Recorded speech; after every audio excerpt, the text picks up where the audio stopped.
मतदार उमेदवारांचे इथे उपस्थित असणारे शिवसेनेचे नेते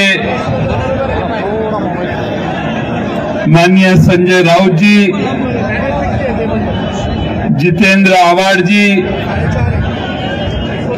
अरुणभाई गुजराती, शिरीष चौधरी, आमदार राजेश येडके, माजी मंत्री गुलाबरावजी देवकर, सतीश अण्णा पाटील, माजी आमदार संतोष चौधरी,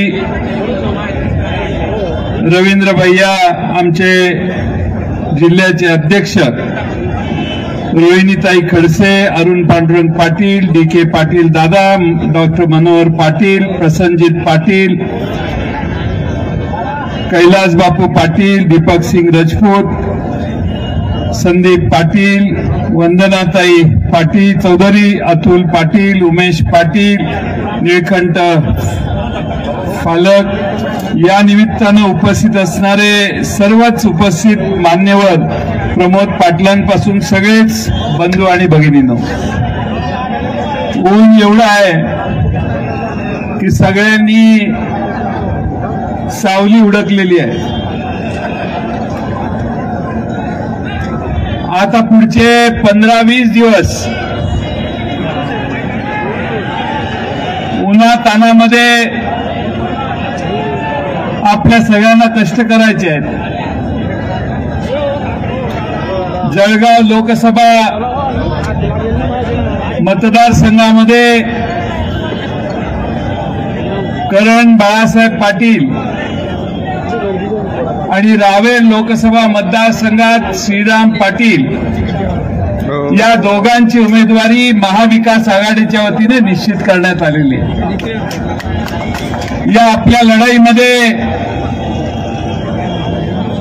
काँग्रेस पक्ष बरोबर आपल्या आहे, शेतकरी कामगार पक्ष आहे, कम्युनिस्ट भारतीय कम्युनिस्ट पक्ष आणि मार्क्सवादी कम्युनिस्ट पक्ष आहे, समाजवादी पक्ष आहे, महाराष्ट्रातले असंख्य रिपब्लिकन विचारावर, आंबेडकरी विचारावर श्रद्धा ठेवणारे असंख्य लाखो कार्यकर्ते आहेत आणि या राज्यातले बहुजन समाजातले सगळे लोक आहेत.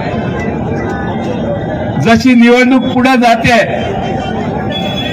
तसं भारतीय जनता पक्षाच्या लक्षात यायला लागलेलं आहे की यंदाची निवडणूक आपल्या हातातनं आता बाहेर गेलेली आहे. मी अनेक ठिकाणी गेलो, संजय राऊतजी देखील अनेक ठिकाणी जाऊन आले, जितेंद्र आव्हाडजी देखील जाऊन आले. आमच्या तिघांचं पक्क मत झालेलं आहे की महाराष्ट्रातल्या निवडणुका यंदा जनतेने हातात घेतलेल्या आहेत आणि जनतेनेच पुढाकार घेऊन आपल्या महाविकास आघाडीच्या सगळ्या उमेदवारांना विजयी करायचा विडा उचललेला आहे. गरज आपण घराघरापर्यंत पोहोचण्याची आहे.